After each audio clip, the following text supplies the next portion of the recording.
So let's talk blood.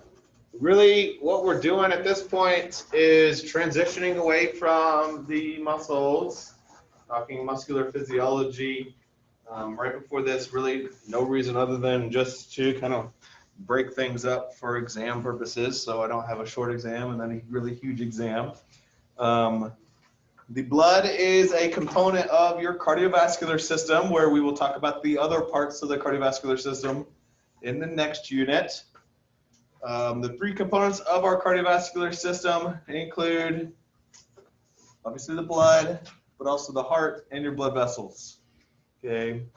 Now, if you look ahead into the next unit, the way I've kind of got this next set of lectures organized is I actually jump away from the cardiovascular system after we finish this, which we'll get into on Thursday, talking about the lymphatic and immune systems, because there's a lot of overlap between our blood and our lymph and immune systems. So that's kind of what we'll be dealing with here going forward. You'll hear me a lot say today, oh, we'll talk more about this in our next unit, in our next lecture. And the entire function of our cardiovascular system is to distribute nutrients and wastes, or to distribute nutrients and remove wastes to and from our cells, because most cells of the body, as it says right there, cannot move around to obtain oxygen and nutrients or to eliminate carbon dioxide and other wastes.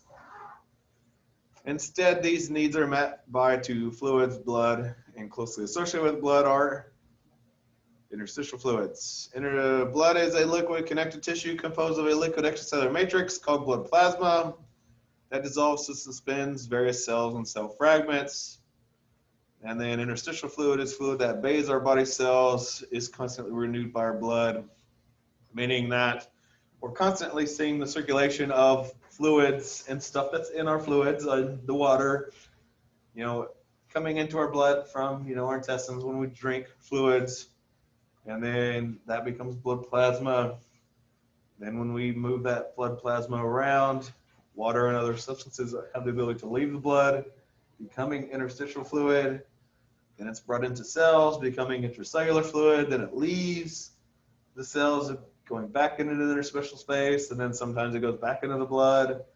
Just demonstrating what I've talked about really since the beginning of the semester, that you have to think about our body like a river, not like a pond, and that it's continuously moving and circulating around, okay, which is really what the last sentence down there is stating.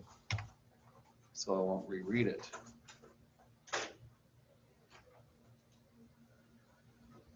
As far as functions of the blood, I really was just kind of talking about transportation, but our blood provides us two other forms of function: protection and regulation. What I've listed out on this page are examples of things that are transported, how we protect with our blood, how we regulate.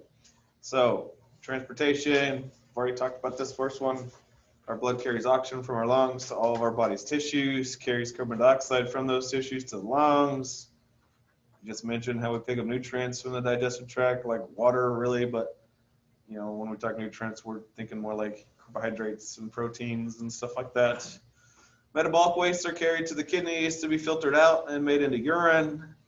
Hormones, we just recently talked about the endocrine system and how we carry most of our hormones to our target cells via the blood. We transport stem cells from bone marrow to tissues and transport heat to regulate body temperature, which kind of sounds weird to transport heat, because heat isn't like a substance. Heat is a form of energy, as we know.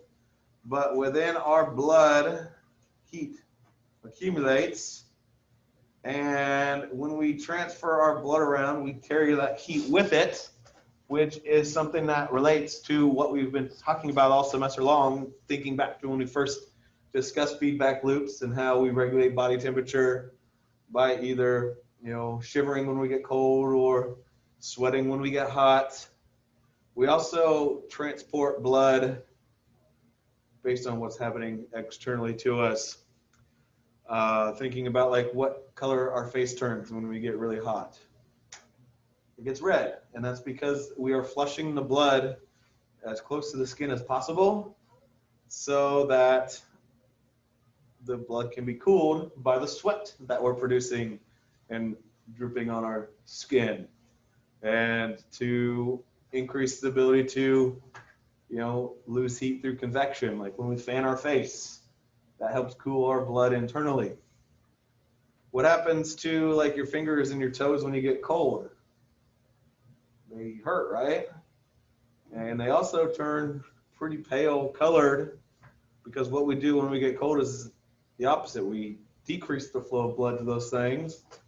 We carry that blood more to our internal organs, less likely to lose heat to the environment that way. We also protect and kind of sacrifice non-essential organs like our fingers and toes in order to protect our more essential organs. So that's something we'll talk more about later on the semester as we talk about thermoregulation. Blood is involved with various protective mechanisms, and a lot of this will be discussed in our next lecture. It's involved in inflammation, which is a non-specific defense mechanism. Our white blood cells, which we'll talk about, provide immunity through various means. Antibodies in our blood neutralize toxins and pathogens, and platelets initiate blood clotting, which we'll talk about in this lecture. Regulation of things like fluid movement across capillaries help to stabilize body fluid distribution, and proteins in our blood help to stabilize pH by acting as buffers. Don't have any, I'll print you one after. Okay, composition of blood. So here for the next several slides, we're going to talk about the parts of our blood. Kind of two major parts to our blood: plasma and formed elements, as we'll get to, but let's just read through here some general stuff about blood first. It is denser and more viscous. Viscosity is a measurement of thickness of a fluid. So viscous, more viscous means it's thicker, and as it states, than water, has a slight sticky feel to it. Temperature is about 38 degrees Celsius or 100.4 degrees Fahrenheit, which is about a degree C higher than oral or rectal body temperature. Slight alkaline pH, and we've talked about this before. We like to see it around 7.4, which means that it's a little bit basic, above 7.0. 7.35 to 7.45 are kind of the normal limits we like to keep it at. The color of blood varies with its oxygen content. It's always red. Just what type of red it is the key here. Oxygen-rich blood is more bright red, whereas oxygen-poor blood is dark red. Never does our blood turn blue like people kind of seem to think about. It's not the case. As much blood we have is about 4 to 5 liters for females, and about 5 to 6 liters for healthy young males, which think about, like, when you go to the grocery store, you buy a pop bottle, 2 of those, roughly 2.5 of those for a female, about 2 to 3 of those for men. Represents about 8% of total body mass, which we can see here on the next page, represented in kind of this, pinkish color compared to the other 92% from other fluids and tissues. Breaking that down, our whole blood sample is made up, like I said, of 2 major parts, over half of which is our plasma. The other 45% or so are the formed elements. So what is plasma? It's actually something we mentioned back in our very first lecture. It's a clear extracellular matrix. In other words, it's the fluid portion of our blood. And as I said, constitutes about 55% of total blood volume. Of our plasma, the majority of it is water, 91.5%, which then leaves about 8.5% are things dissolved, solutes. Primarily, we're talking about proteins. We'll talk about the major plasma proteins, we call them, here in just a couple slides. Other solutes, and these are a very, very small number, but it includes electrolytes. Remember, electrolytes are just kind of fancy terms for ions like sodium, potassium, magnesium, bicarbonate, that kind of stuff. We don't have all those in our blood, but we've got several of them. Nutrients can be like, glucose and amino acids and proteins and fats, hopefully not too many fats, enzymes, hormones, as we very well know, gases, which includes oxygen, carbon dioxide, and even nitrogen, and then a lot of different waste products, urea, uric acid, creatinine, etc. Formed elements are going to have visible structures and represent either cells or cell fragments, represent the other 45% of our blood. Of those, the most numerous by far and away are our red blood cells, which, as you can see here, it says 4.8 to 5.4 million. That's not total blood cells in our entire body. As it says here, this is number per microliter. Microliter is an incredibly small number or a small fraction of a liter. And we just learned women have 4 to 5, men have 5 to 6 liters of blood. Okay. So we've got probably billions, maybe even trillions of red blood cells. I don't even know what the number specifically is. It's incredible, the number of red blood cells that we have. Okay. Even a small fraction of microliter has a whole bunch. There are 5 types of white blood cells: neutrophils, lymphocytes, monocytes, eosinophils, and basophils. And then platelets, which are actually not cells, but are fragments of a bigger cell that basically breaks up into small pieces, which we'll talk about what platelets do. So looking at this, we are going to talk here more about the formed element, the plasma proteins that are part of our plasma. I mentioned majority of our plasma is water, which explains why you can donate plasma like twice a week. And our plasma centers that are found a lot of times in college communities, like Manhattan had one where K-State's at, Lawrence has one. You get paid pretty well, and they are great money makers for college kids. I think there's one over in St. Joe. I definitely know there's one not too far from Washburn and Topeka. You can donate plasma much more frequently than you can donate whole blood because it's harder to replace our formed elements than it is to replace the plasma, because like I said, the majority of your plasma is water, which is kind of crazy. If you get a hangnail or something and you start bleeding, you can basically assume like half of what's coming out of you is just straight water. Probably isn't necessarily, hopefully, too surprising based on what we know that water is so prominent in our body, but actually over half of what's coming out when we bleed are not the cells, it's the plasma. Okay, let's talk more about plasma. Just said it's a mixture of water, about 91.5%, and solutes, roughly 8.5%, includes proteins, nutrients, electrolytes, nitrogenous waste, hormones, and gases. Of these components, plasma proteins are the most abundant, totaling a number of what we'd say 6 to 9 grams per deciliter. Okay, that DL there is a deciliter, which is another way of measuring blood. Like I said, you wouldn't want to take a liter of blood out of someone to, take measurements on. That's, taking like 20% or roughly of their blood. That's way too much. So you take a fraction of it. Okay. A deciliter is a small fraction of our blood. You're going to be just fine, getting rid of a deciliter. If you have a deciliter of blood, you should expect that you're going to have about 6 to 9 grams of these plasma proteins, most of which are produced by and synthesized by our hepatocytes, which are the fancy term for our liver cells. 3 major categories of plasma proteins exist: albumin, which serves to transport various plasma solutes and helps maintain osmotic balance. Osmotic balance refers to water levels and pH balance as well. Globulins, which are an essential group of proteins. There's actually 3 types: alphas, betas, and gammas. Play various roles in clotting and immunity. The ones that we kind of focus on the most are gamma globulins, which is because that's the fancy term for our antibodies of the blood. Another term for antibodies are immunoglobulins, which are called immunoglobulins because they are immune in function, and as we just learned from the globulin class of plasma proteins, we produce these during certain immune responses, which is really at the forefront of everything right now, considering the pandemic that we're dealing with. Foreign substances, what we call those are antigens like bacteria and viruses, stimulate the production of millions of different antibodies capable of binding specifically to that antigen. That stimulates production in order to disable it.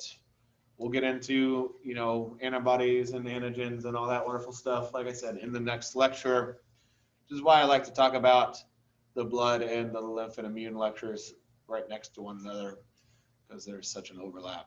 And then fibrinogen, something we'll talk more about in this lecture because it's a precursor to fibrin, a sticky protein that helps form the framework for a blood clot. So we'll talk about bleeding and stopping a broken blood vessel from spilling its blood. Looking at the page here that we're on the left side of the page, it's not a bag of urine, which a lot of students might seem to think, really concentrated yellowy urine. No, that's actually plasma. Like I said, you can donate that. It's a pretty cool process if you've never seen it done or had it done on yourself. They stick a needle in your arm just like you would if you're donating blood. The blood comes out into a line that then connects to a machine that has the ability to separate the formed elements from the plasma. And what essentially happens is the plasma, the watery other stuff of our blood, which includes all of this wonderful stuff, gets separated out into the bag. And then the formed elements, so your blood cells, your platelets, get pushed back into your body so that you're not losing those. And then, you replace that plasma fairly easily, natural mechanisms, but also just by ingesting water, because most of it is water, as we've learned. Looking at the table, I talked about the plasma proteins and discussed their functions. I didn't really get into all this stuff down here at the bottom, talking about the different types and functions of these different other solutes. Not that I'm going to ask you to know it, but you can see them nicely there. Does that matter when it comes to plasma? Probably so. Yes, I would think so, because you're going to have antibodies in there, and we'll talk about transfusion reactions and that kind of stuff later in the lecture, actually. So, okay, we're going to move on from plasma and now begin talking about the formed elements. Remember, there are three types of formed elements: red blood cells, white blood cells, and platelets.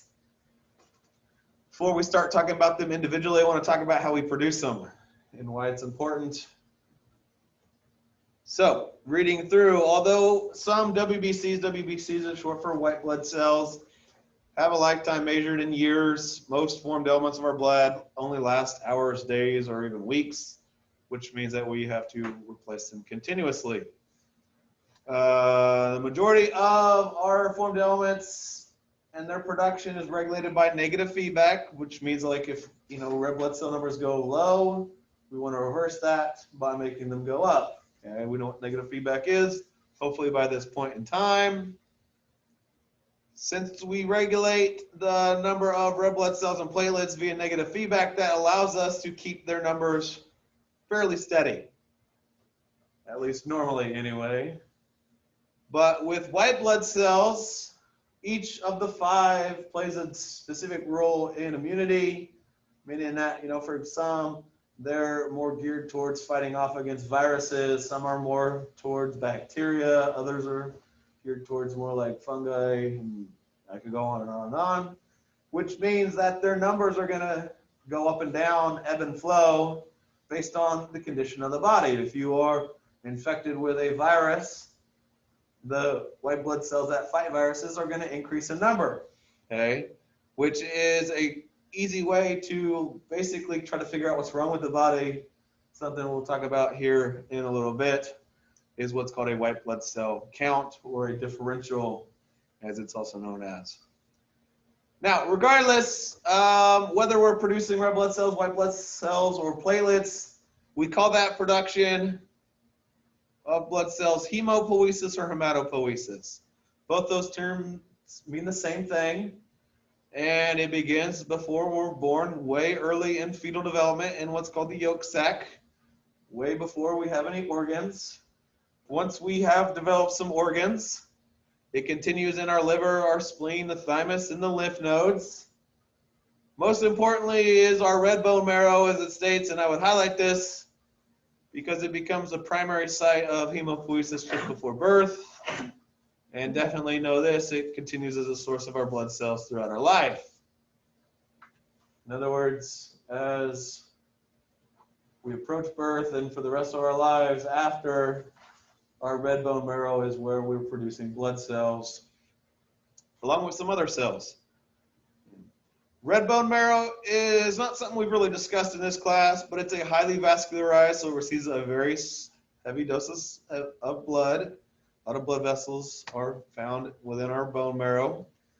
Contains cells called pluripotent stem cells, or hemocytoblasts, which have the capacity to develop into many different types of cells, which then reproduce themselves, proliferate, and differentiate into different cells. That includes those blood cells that we've already mentioned, red blood cells, white blood cells, platelets, macrophages, which are the Pac-Man cells of our body, which are a type of kind of matured white blood cells, reticular cells that we find in places like our lymph nodes, mast cells, which are found in connective tissues, adipocytes, fancy word for our fat cells, osteoblasts, which are found in our bone, helping to build strong bones and make the extracellular matrix of our bones, chondroblasts, which are found in cartilage, and even muscle cells. So our red bone marrow is obviously super important. It makes a lot of bone, or a lot of cells.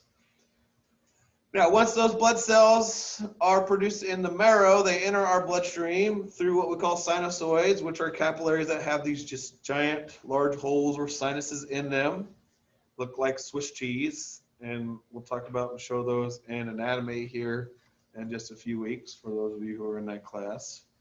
In order to form blood cells, these pluripotent stem cells become one of two different types of cells, either a myeloid stem cell or a lymphoid stem cell. Okay.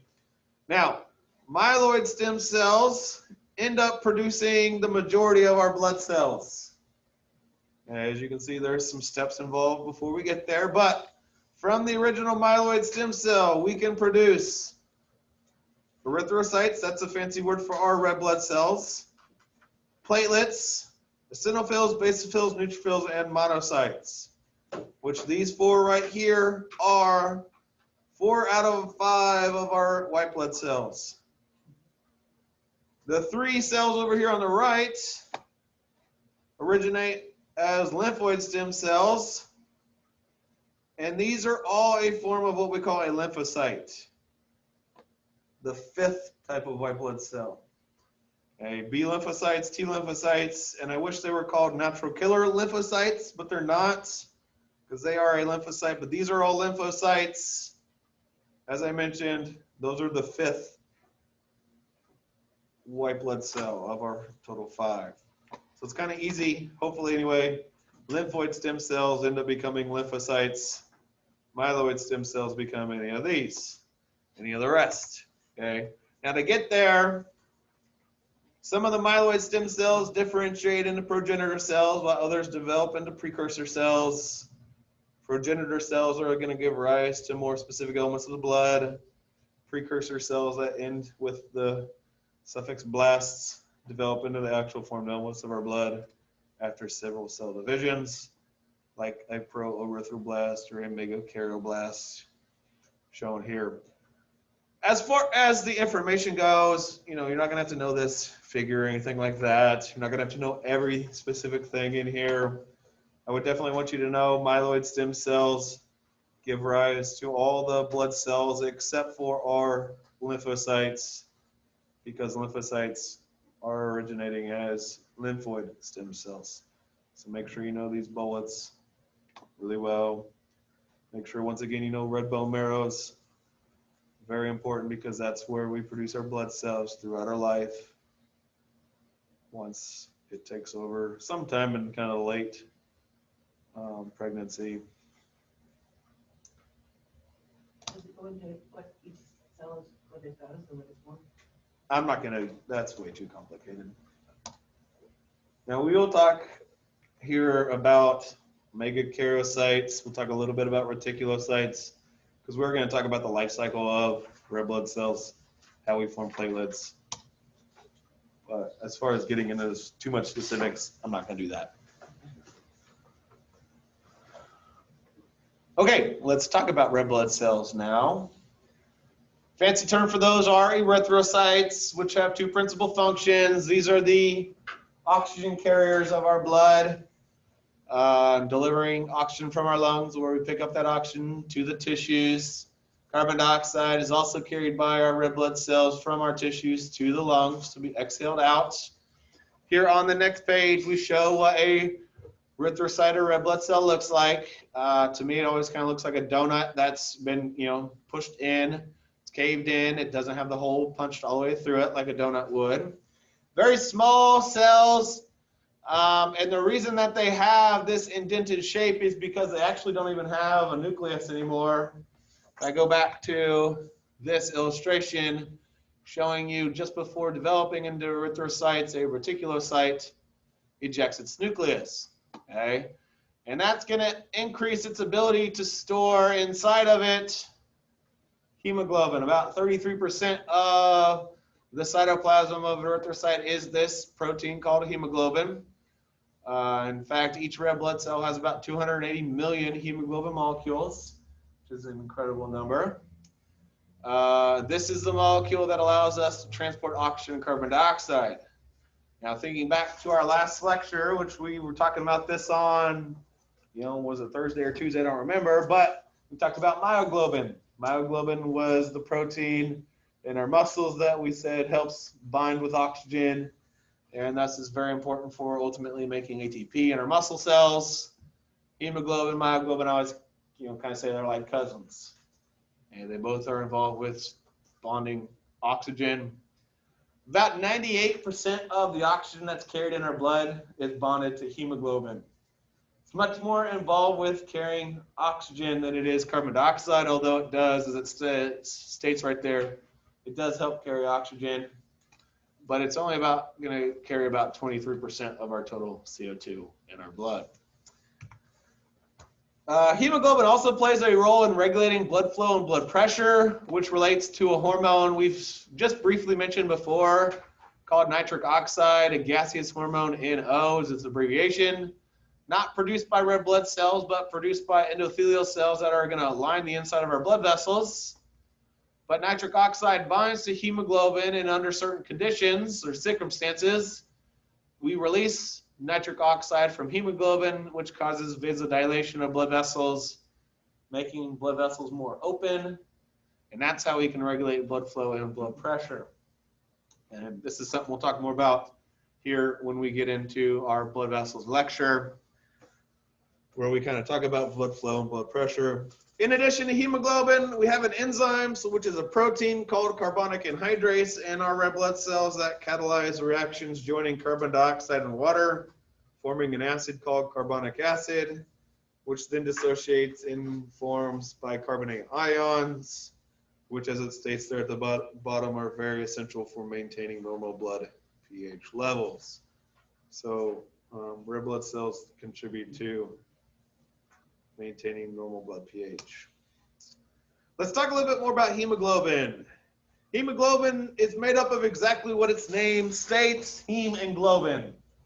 Okay. The globin part of a hemoglobin are actually four, in this case, blue chains, not necessarily blue, obviously, but that's what these blue squiggly lines are in this illustration. There are four of them, whether you can tell or not. We call them either alphas or betas. There's two alphas, there's two beta chains. The betas here are kind of the darker blue. The alphas looks like are kind of the lighter blue.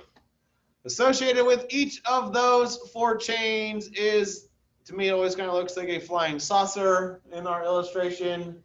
Zooming in, this is what one of those looks like. Those are an iron-containing heme, as it's labeled here at the bottom. In the very center of it, Fe2 plus is found, what we call a ferrous iron, where an oxygen molecule can bond and thus be carried by our hemoglobin.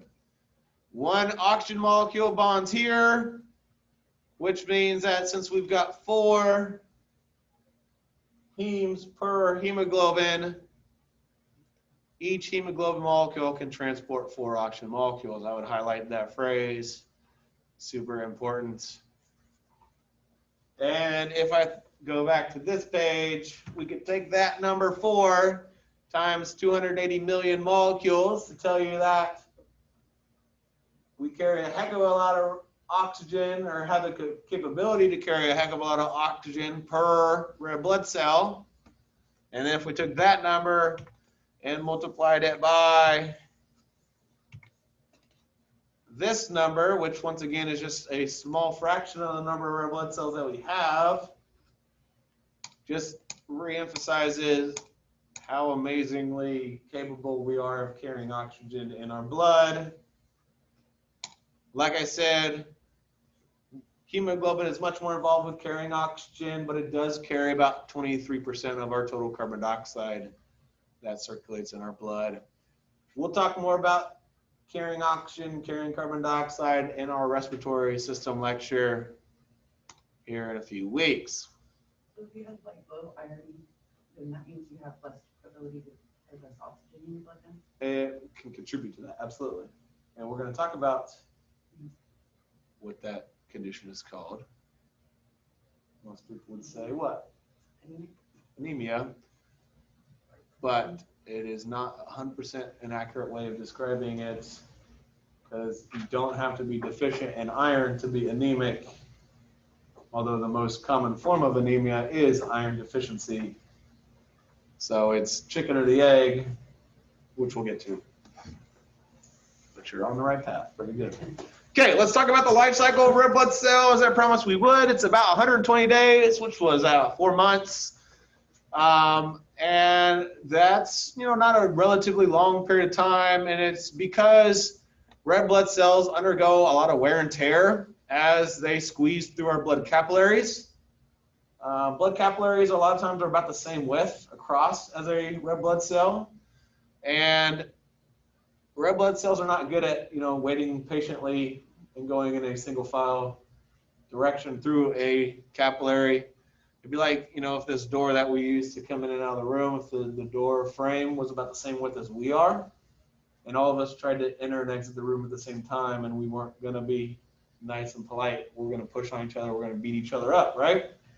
Red blood cells get beat up as they move through our capillaries.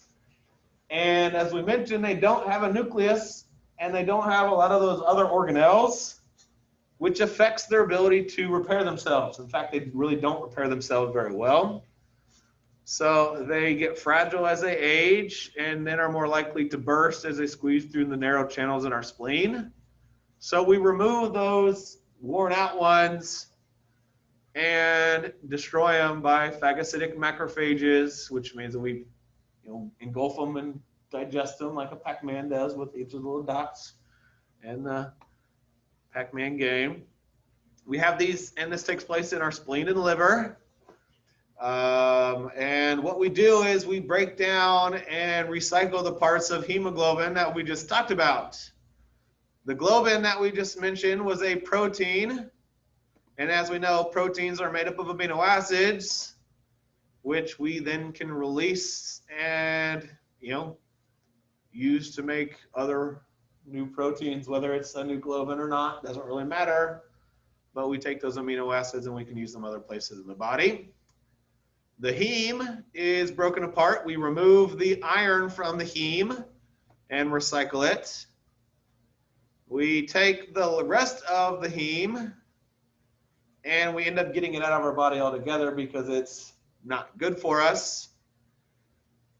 We form what's called urobilin, which produces a yellow pigment of our urine, and a brown pigment called stercobilin that we put out into our digestive tract and contributes to the brown color of our feces. So now if you know why your pee is yellow and your poop is brown. And that's because of our hemoglobin breakdown. So yeah, bet you didn't know you were going to know that. by the end of today. All right, let's talk about reporting red blood cell and hemoglobin concentration. 3 methods commonly used include hematocrit, hemoglobin concentration, and just red blood cell count. Of those, we probably use hematocrit the most often. In clinical settings, a hematocrit is just a percentage of whole blood volume composed of red blood cells. So in other words, you take a sample of blood, put it in a test tube, you can centrifuge it out to where it separates the different parts of the blood, and then you look at the percentage of red blood cells compared to the rest. Okay. In men, it's about 40 to 54%. Women, it's about 38 to 46%. So it's a little bit less in women, which is mostly due to the hormone that men produce in much higher concentrations, testosterone, stimulating the synthesis of another hormone, erythropoietin, which we'll talk about here in just 1 second. Looking at these 3 figures, these demonstrate 3 different samples of blood. Which of these would be normal, A, B, or C? Based on these percentages, which one looks like it's about 40 to 50% of red blood cells? A, absolutely. Okay. B would be classified as being anemic. C would be classified as being polycythemic. Having way too many red blood cells, blood can become kind of thickened and harder to pump. This can happen for a variety of reasons, or one of the most commonly caused reasons is through a method of what we call blood doping. Anybody not heard of blood doping before? Blood doping is actually a way that a lot of athletes try to gain a competitive advantage.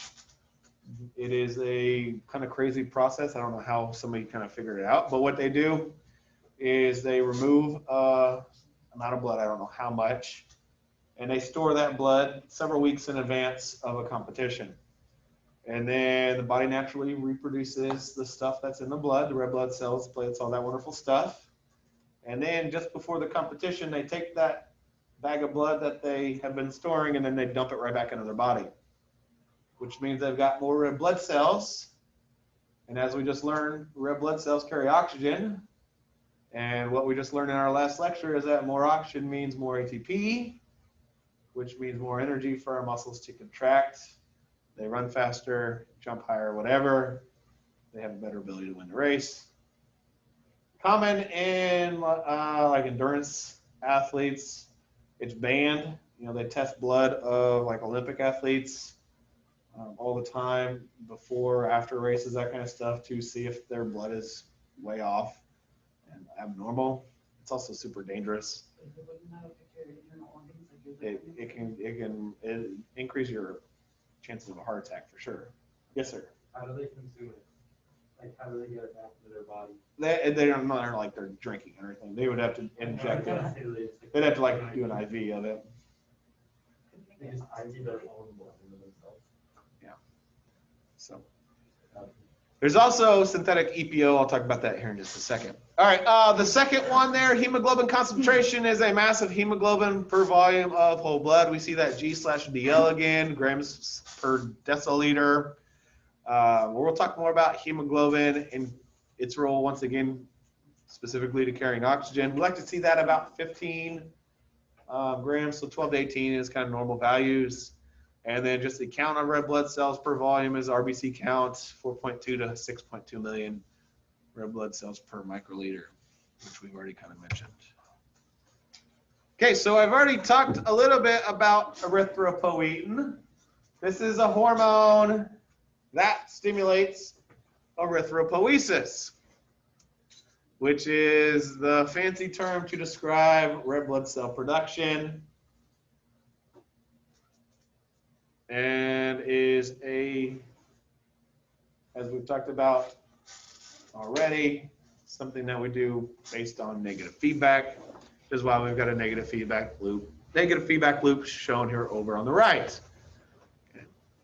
So thinking back, we've already talked a little bit about some of this stuff, but Erythrocytes begin their production in a sequence in red bone marrow with a precursor cell called a proerythroblast, which was this cell that we showed back on this figure. These precursor cells differentiate through through cell divisions, not a cell division, but through cell divisions, eventually forming a reticulocyte. Reticulocytes are the cells that then eject their nucleus, causing the cell to indent, which is where that distinctive shape, as I've talked about, comes from. Reticulocytes then leave the bone marrow, enter the circulation by squeezing through the endothelial cells or blood capillaries, where they can mature in a couple of days, where they are now fully functioning red blood cells. We do this all the time, but we really ramp it up in response to a condition called hypoxia. We've learned the prefix hypo this semester means low. So you can kind of, if you want to say it instead of hypoxia, I always tell students to think hypoxia.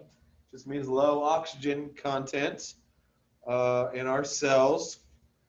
And that's what triggers the release of EPO, erythropoietin, a hormone produced in our kidneys. Now, thinking back to our endocrine lecture, we came across a slide with a table that said something like hormones from other tissues. And in that table, there were several hormones released by different organs.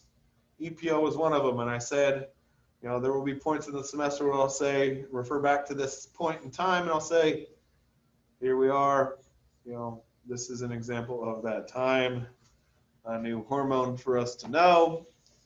EPO is what our kidneys produce in response to decreased oxygen delivery to our kidneys, which can happen due to things like, you know, having, a lung disorder, you know, not breathing enough oxygen, getting it into your blood, going up to high altitudes where there's less oxygen pressure in the air, not less oxygen, because that's really kind of incorrect way to describe that. We'll talk about that later on in the semester. Or, you know, actually exercise can kind of trigger this because we decrease the flow of blood to our kidneys, as we know whenever we have that fight or flight response. Ultimately, kidneys release that EPO into the blood. It then triggers the making of more red blood cells. More red blood cells, I was just kind of saying this, means a better ability to carry oxygen to our tissues, which means more oxygen to our kidneys, which shuts the feedback loop off. So the moral of the story is EPO makes us produce more red blood cells. You can actually get, I don't know how, I imagine it's not very easy, but there is synthetic forms of erythropoietin, which a lot of athletes also take. Instead of blood doping, it essentially results in the same process. So they also, you know, like the Olympic committees test for synthetic EPO in a person's blood, making sure they're not cheating.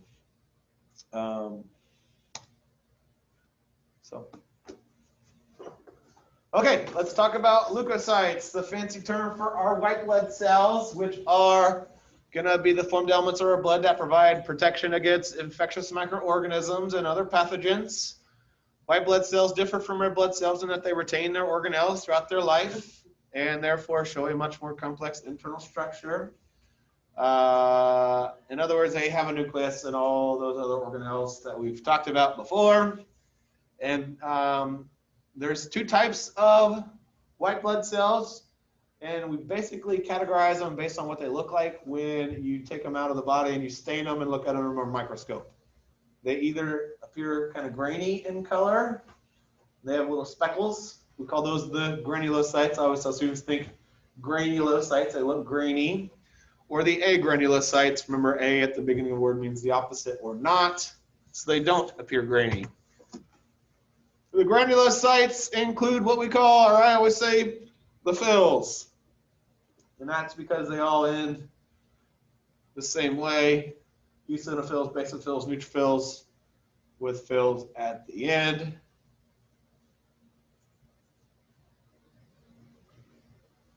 Now, what I've done here on these two slides, this slide and the next, is just kind of give a brief introduction into what those different white blood cells do. They're obviously a lot more complex in function than what I've listed, but I've kind of just given you a brief overview. So, once again, granulocytes contain lysosomes and other membrane-bound organelles that appear as conspicuous colored granules and stained films. So they look little speckly cells, or look like little speckly cells. Eosinophils combat the effects of histamine in allergic reactions, phagocytize antigen antibody complexes, and destroy certain parasitic worms. They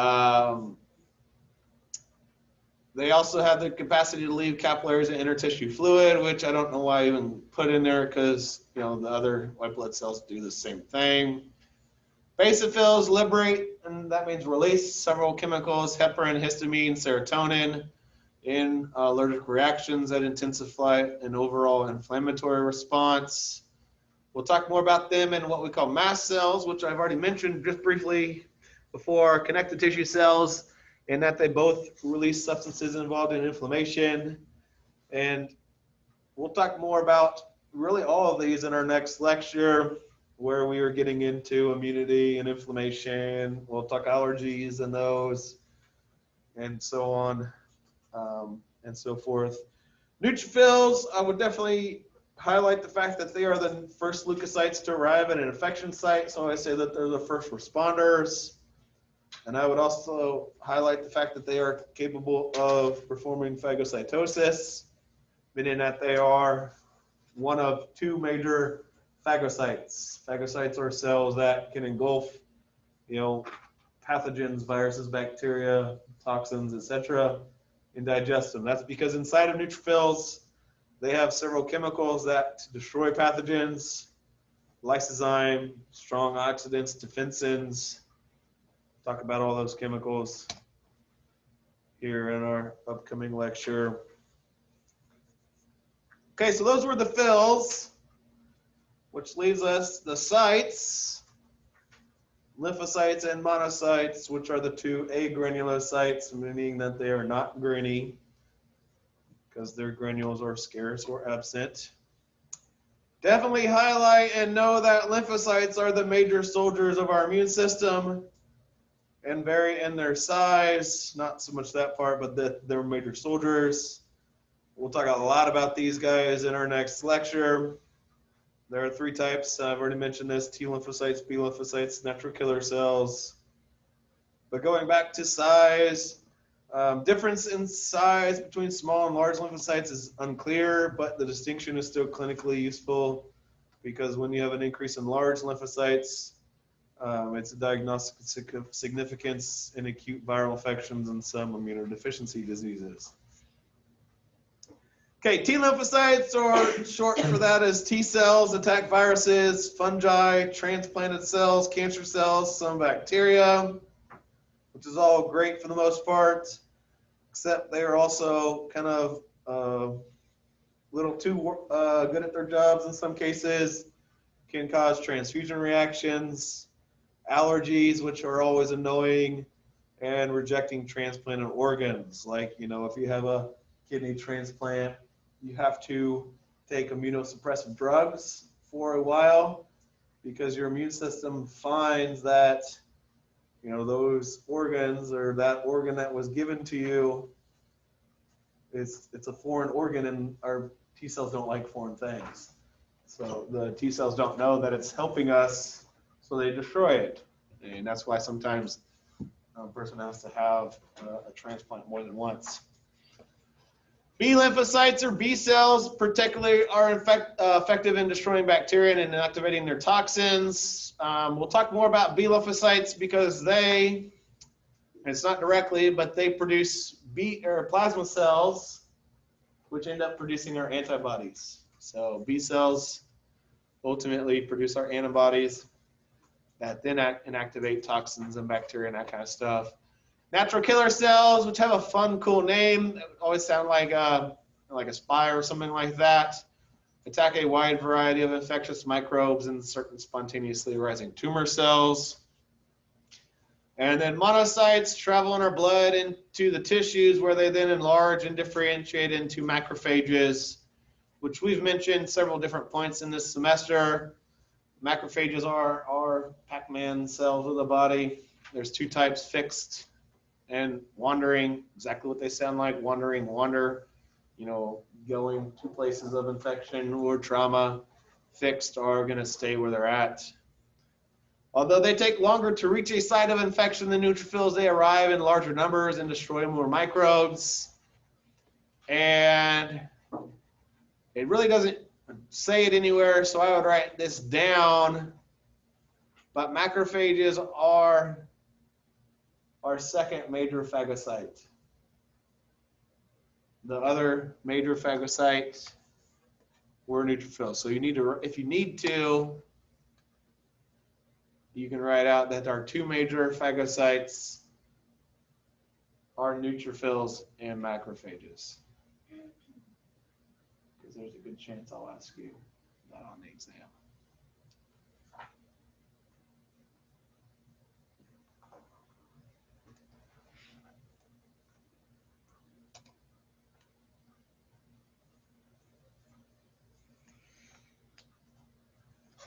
All right, let's talk about immigration of white blood cells.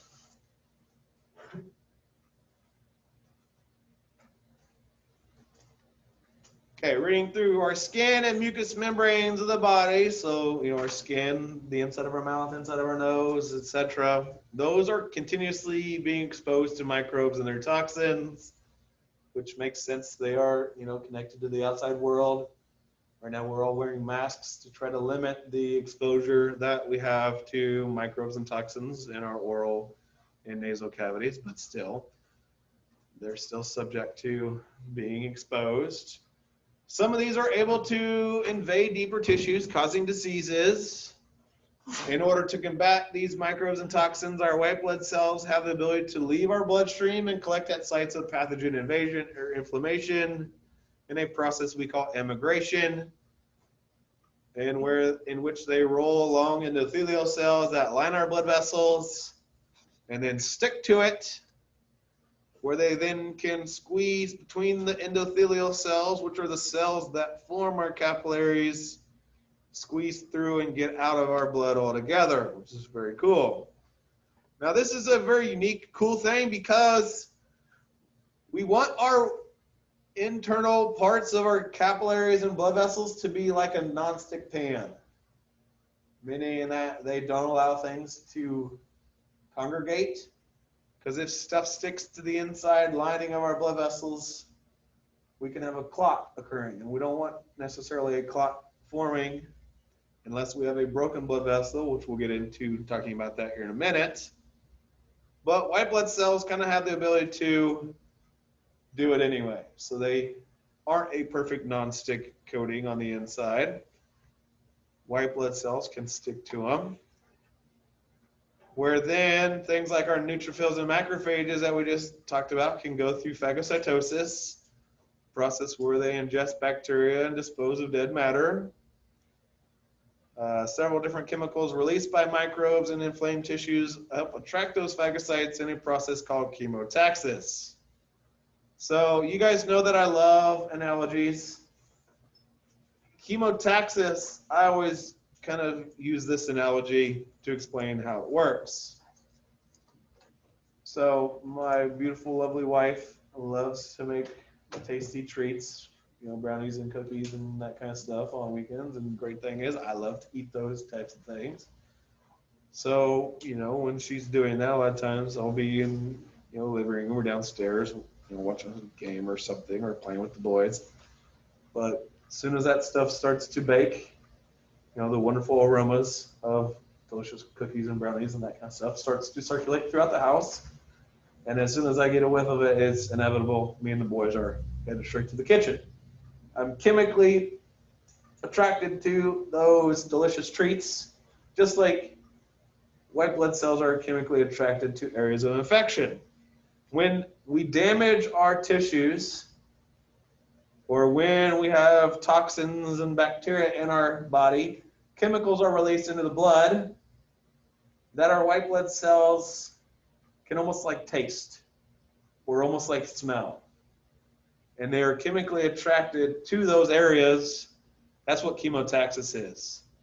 So if you want to write it down like this, chemotaxis is a chemical attraction of white blood cells to areas of infection.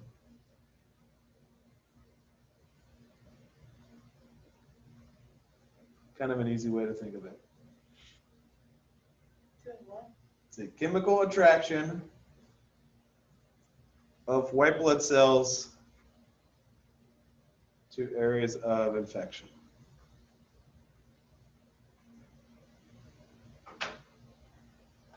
That way, those white blood cells can then go to work. And those engulfed pathogens are then going to be attacked by chemicals like lysozyme, which is an antibacterial enzyme. We have oxidants that are actually like household bleach that our cells have. We've even got defensins, which are proteins that can really destroy bacteria and fungi really well. We'll talk about each of those oxidants, lysozyme, defensins in our next lecture, which I continuously say, but I'm telling the truth. Last thing here I want to talk about with white blood cells is something I referred to earlier today. Taking counts of our white blood cells so that we can figure out what's wrong with the body. Something that doctors a lot of times have to do to find out if a virus or a bacteria or a fungus or something else is hurting us when we are sick. An increase in the number of circulating white blood cells usually indicates inflammation or infection. We call this leukocytosis. Things like stresses of invading microbes, strenuous exercise, anesthesia, and surgery can stimulate it.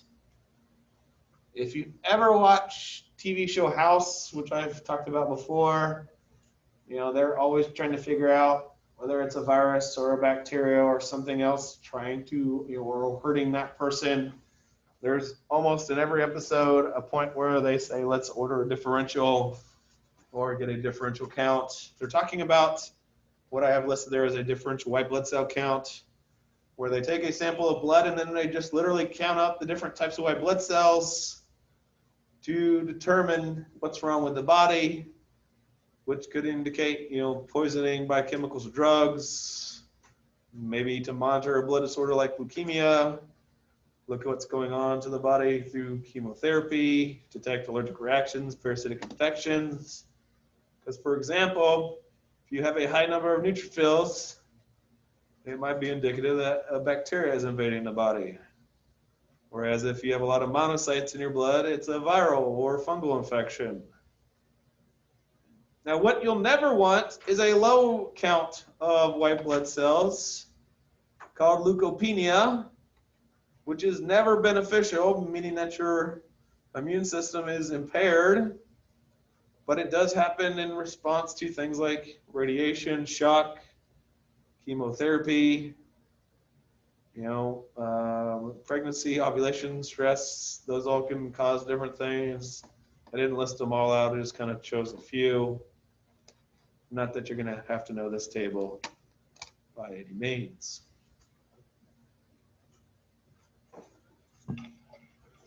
All right, that's it for our white blood cell discussion for now anyway. As I've said, we'll talk a lot more about them in our next lecture. We'll move on to platelets. Fancy term for platelets are thrombocytes. They're not actually cells, but are small fragments of marrow cells called megakaryocytes. Even though they are not fully functioning cells, they do a lot for us. What's that? 7 bullets I think I've got listed off there for what they do. You'll want to know that they do the following: secrete vasoconstrictors, which causes a constriction of broken blood vessels. So this is what happens when we, cut ourselves blood vessels are broken open, we want to decrease the blood loss. So we basically kink the garden hose. They stick together to form what we call a platelet plug, which helps also seal small breaks in injured blood vessels. They secrete procoagulants, which are chemicals that help promote blood clotting. Coagulation, as we'll talk about, is a fancy term for a blood clot, where coagulation is blood clotting. So they help with blood clotting. They initiate the formation of a clot-dissolving enzyme that helps dissolve blood clots that have outlived their usefulness, because a clot should not stay in our blood because it can be very dangerous to us. They secrete chemicals that help attract monocytes to sites, and monocytes and neutrophils to sites of infection or inflammation, as it states. So that's the chemotaxis that I was talking about, the attraction of the white blood cells to those areas of trauma.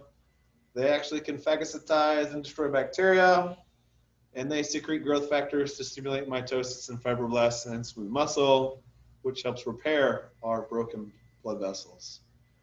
Formation of platelets is referred to as thrombopoiesis, and it involves a hormone, a new hormone, thrombopoietin. We saw earlier erythropoietin. Here's thrombopoietin, the hormone that stimulates platelet formation produced by our liver when our platelet concentration in our blood decreases below normal levels. The cells involved with this are called megakaryoblast that then transform into huge cells called megakaryocytes, which remain in our bone marrow, where their inner foldings of the plasma membrane divides them up into small compartments, and those small compartments of the cytoplasm break the cell into its pieces, and the tiny fragments are able to then enter our bloodstream, becoming functional platelets.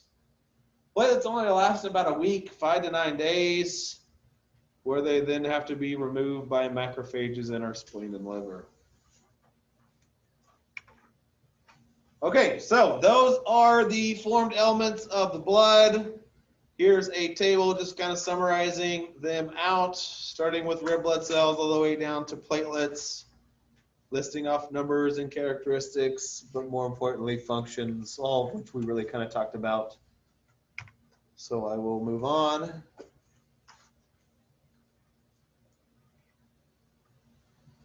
To our next part of the lecture, hemostasis.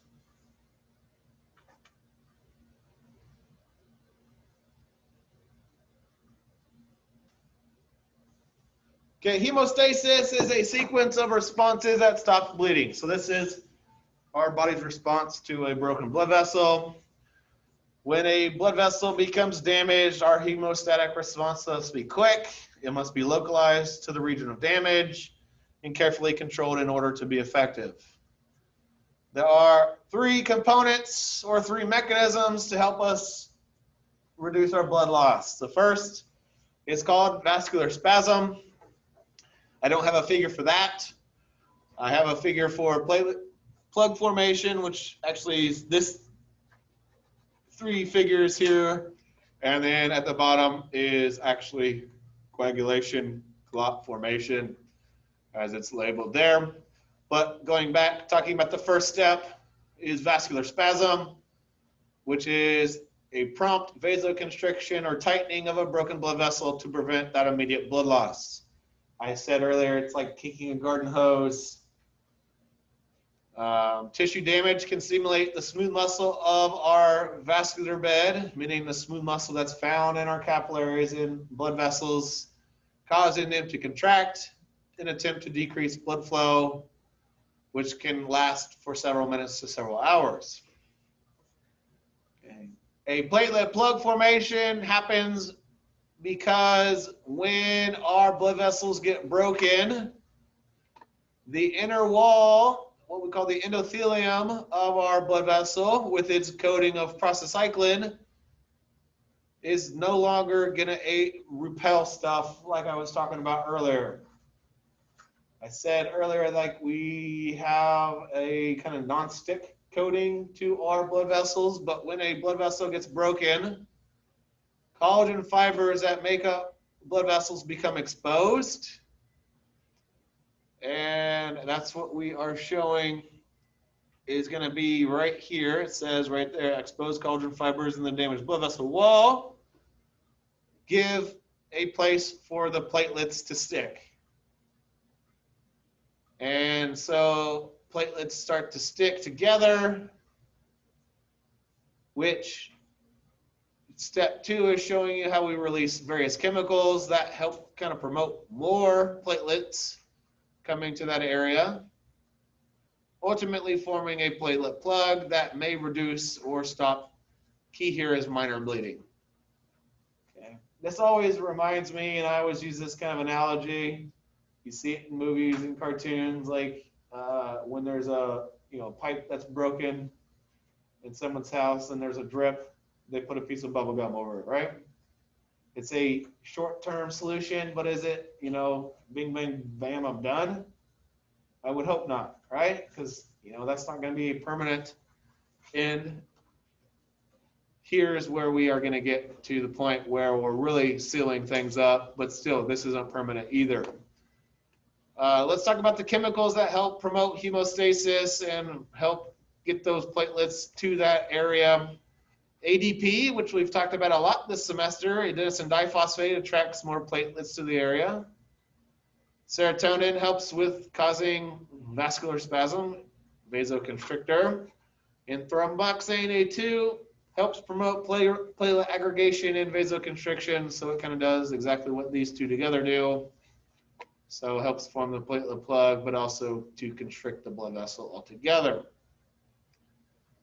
And then finally, the last step of hemostasis is called coagulation, which is just a fancy term for clotting, where we convert the plasma protein we mentioned earlier, fibrinogen, into a sticky protein called fibrin that then sticks to the walls of the vessel. Also within that mass of fibrin are cells and platelets to ultimately seal off the broken blood vessel. But once again, it's not a permanent solution because what we really need to do in the end is seal off the passageway with the actual cells that were, part of the blood vessel in the first place, but now have been cut and removed from one another. Let's talk though about clotting in greater detail here on this page. Anything to write on this page? Okay. So we're going to talk here first about clotting factors, which are going to include things like calcium, inactive enzymes formed by hepatocytes that are then released into our blood, various molecules associated with platelets, or released by damaged tissues. Okay. Now, clotting is a complex cascade of enzymatic reactions in which each clotting factor activates many molecules of the next in a fixed sequence. It is actually a form of positive feedback where one domino knocks down the next, that knocks down the next. And ultimately, we end up in the same place, but we can get there one of two different ways, two different pathways.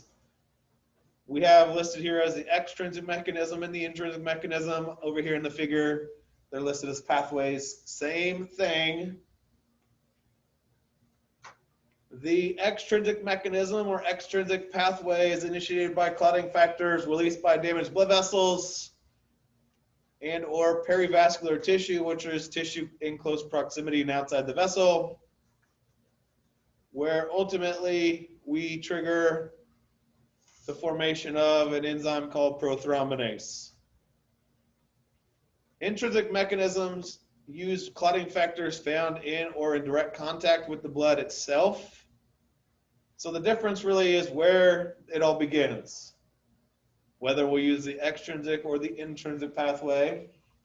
Because as you can see, the end of the intrinsic pathway is the same thing, formation of the enzyme prothrombinase, which is an enzyme, as it states, that converts prothrombin to thrombin, another enzyme that helps chop up fibrinogen into fibrin, which is used in the final blood clot.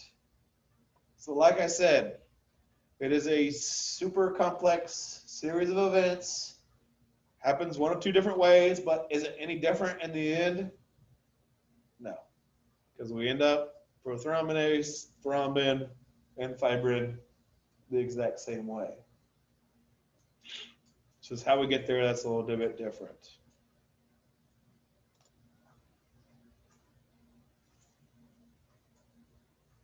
Okay, let's talk about inappropriate clotting.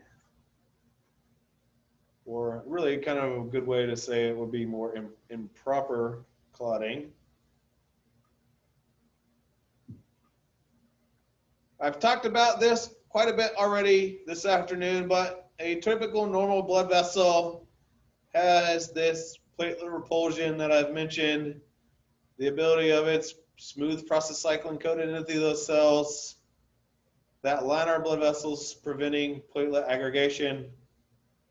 But in cases like atherosclerosis, where plaque develops, stuff will stick to the inner lining of a blood vessel.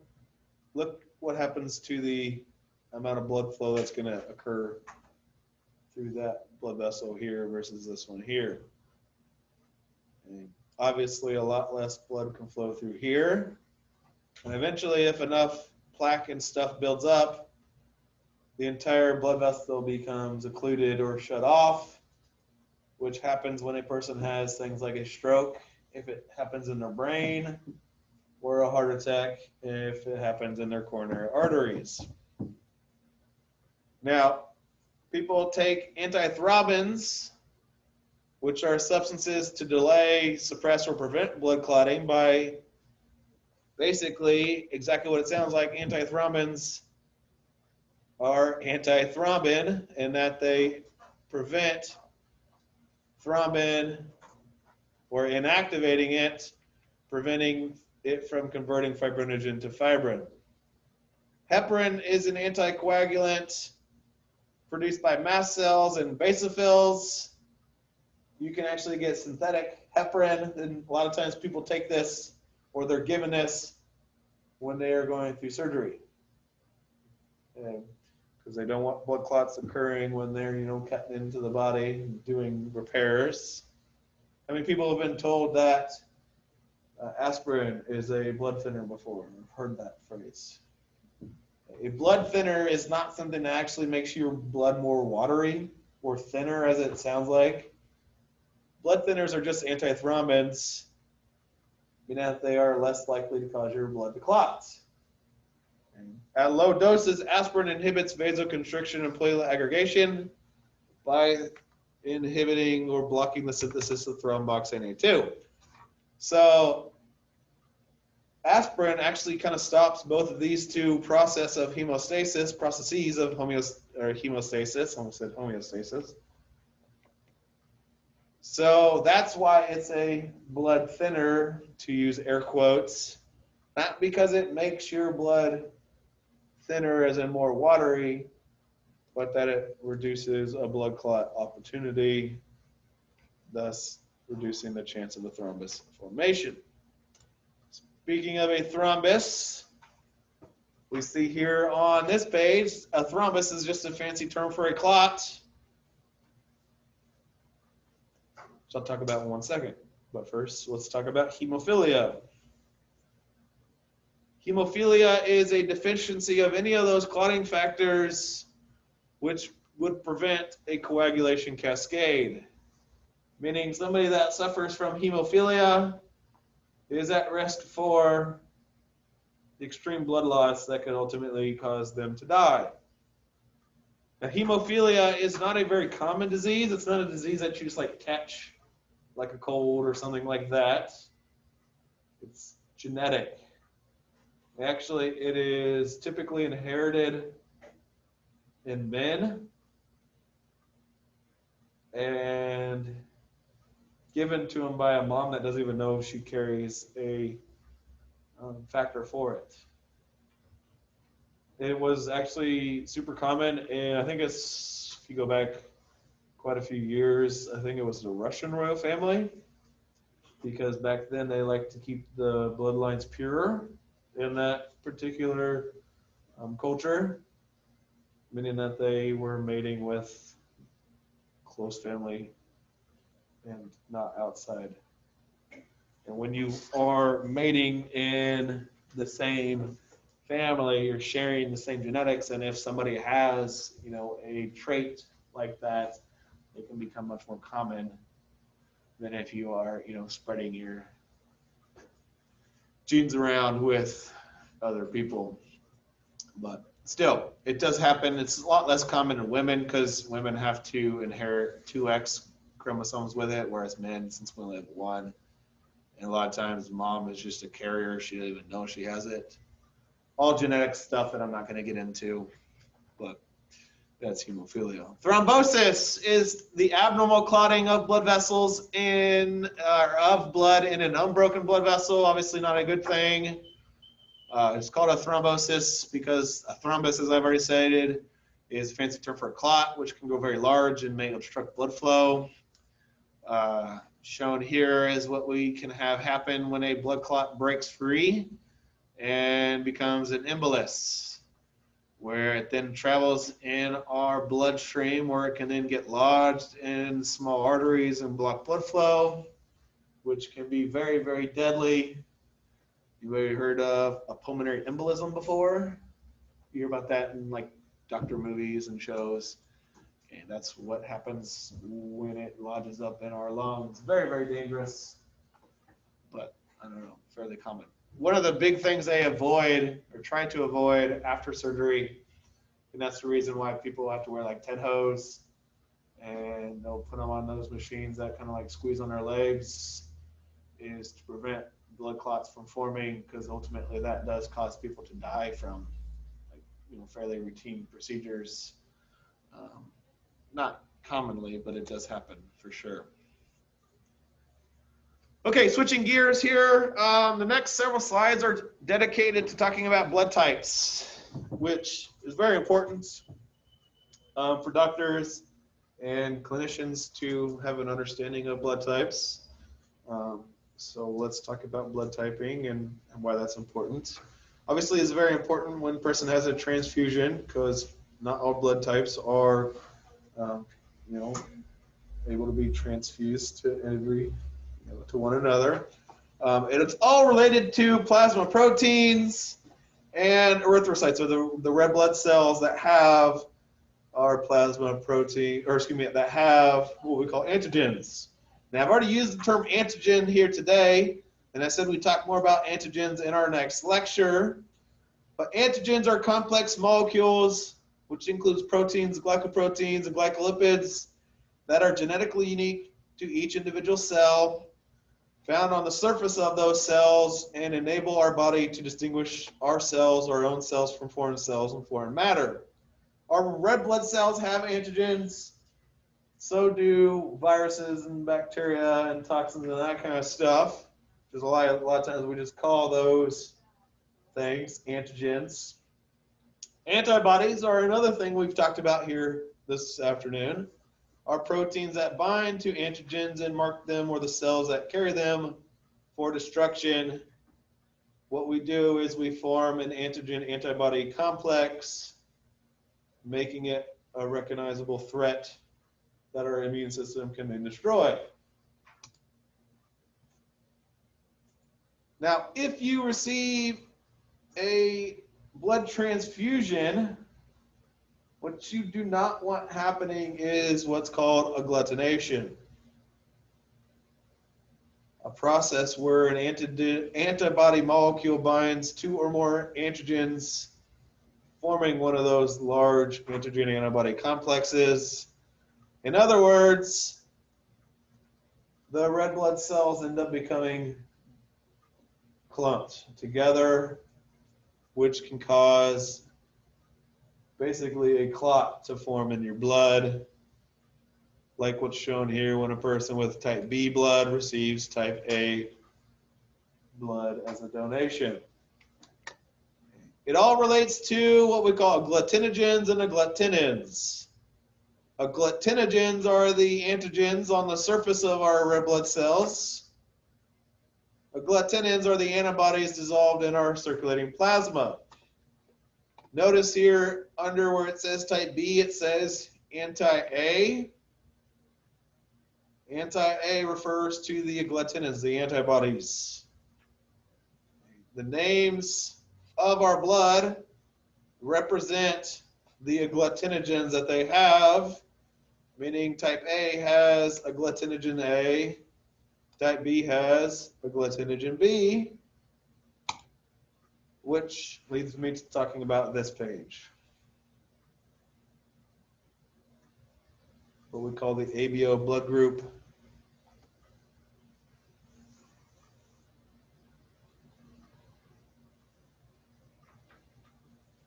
Which gives us our 4 types of blood, all based on hereditary presence or absence of the antigens on our red blood cells.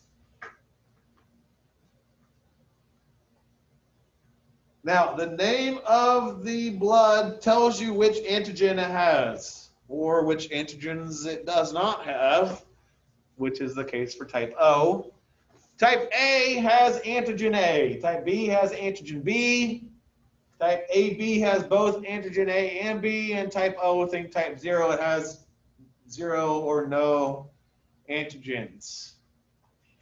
Notice for each of those, it always has the exact opposite antibody. So type A has antigen A, but it has antibody B. Whereas type B has antibody A, but B antigen. AB has both antigens, no antibodies.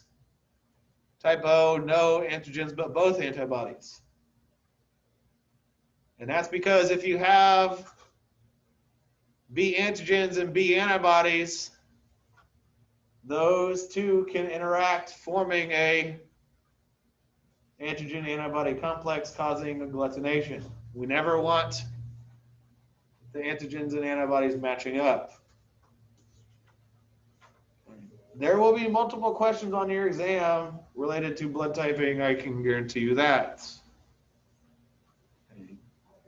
So you better know what type A has as far as antigens go and antibodies, and same thing all the way through type O, which you could kind of, hopefully not suffer too much from because it's not too difficult.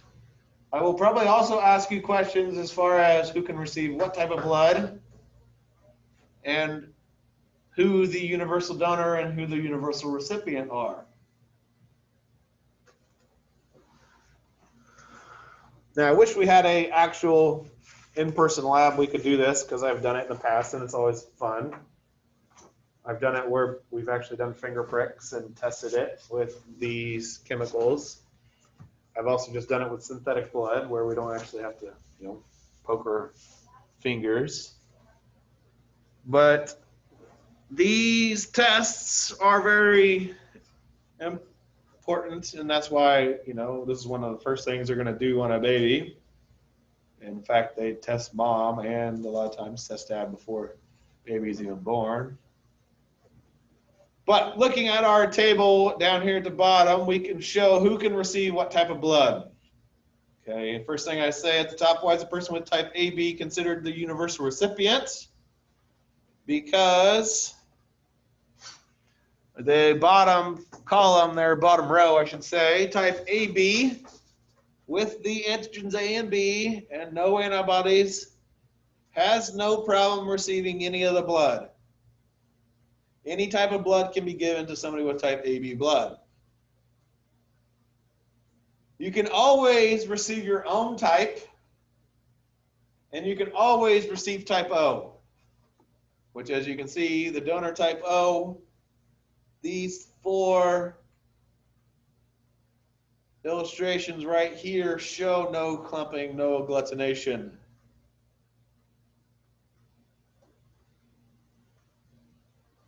Whereas, like looking here for type O, when they receive other bloods, they clump, they agglutinate. It's not compatible. Type A can receive O. It can also receive its own type A, but it can't receive B or AB. Type B, once again, can receive O, it can receive B, but neither B or AB. And then once again, AB can receive them all. So the answers to these questions, why is a person with type AB the universal recipient? It can receive blood from everybody. Type O is a universal donor because it can donate to everybody. This is what it actually looks like if you were to test your blood. Notice untreated here, these 4 pictures show the blood is nice and, unclumped. It's not a very scientific term, but whereas if you drop the serum here that's got antibody A in it, when this person has type A and they receive the antibody A, look what happens to their blood cells. They clump up. Same thing happens with a person with AB blood when they receive the A serum, whereas when they receive B serum, person with A doesn't have any trouble, but B and AB do. Type O doesn't have any trouble in any of the situations. Now, when you describe your blood type, typically you don't just say your type O, you also say what? Positive or negative. Because there's something else, another antigen that you may or may not have.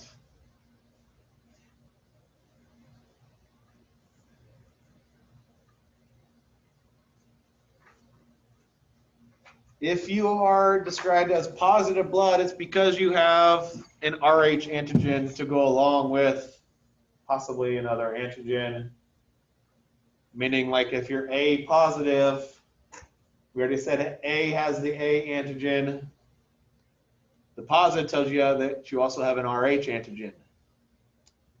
If you're negative, it means you don't have the Rh antigen. So like A negative has A antigen, but no Rh antigen. Now notice here in our 3rd column of our table, I really love this table a lot, we show Rh antibodies, but with a question mark behind them. Normally, blood plasma does not contain anti-Rh antibodies, but if a person that's Rh negative receives Rh positive blood, our immune system will start to produce anti-Rh antibodies that'll stay in their blood. Not a big deal at that point, unless they receive a second transfusion of Rh positive blood, because then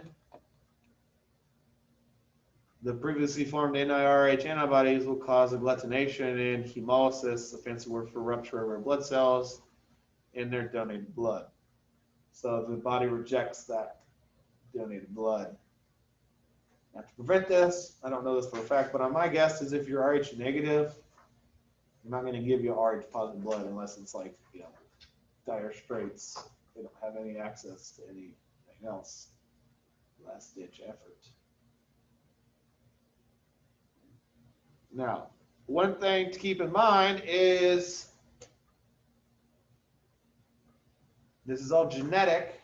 We can't control what blood type we have, and moms can't control what blood type their babies are going to have, which can become an issue in what's called hemolytic disease of the newborn. Just care if we just kind of finish out. We only got, 2 more slides after this? It's just this one and one more. Okay, we'll just buzz through real quick. All right. Hemolytic disease of the newborn can develop during pregnancy, and it involves the following. When an Rh negative woman carries an Rh positive baby, and this is possible because it's all genetic and the Rh factor can be inherited from daddy, bleeding from the placenta can sometimes occur at birth, which means that mom is going to start developing anti-Rh antibodies just like if she was getting that transfusion of positive blood, like I was talking about on the next page. unless she's treated with a shot called Rogam shortly after she's given birth. It's also given in cases of miscarriage or abortion as a precaution. That's not a big deal. But in a subsequent pregnancy, if that second baby is Rh positive, mom's anti-Rh antibodies can go in and attack that baby. And thus can lead to brain damage or even death of that second child. So it's important, as it states there, to know blood types of both, donor and recipient, or in this case, mom and dad, or mom and baby, to avoid transfusion reactions, which can occur with mismatched blood.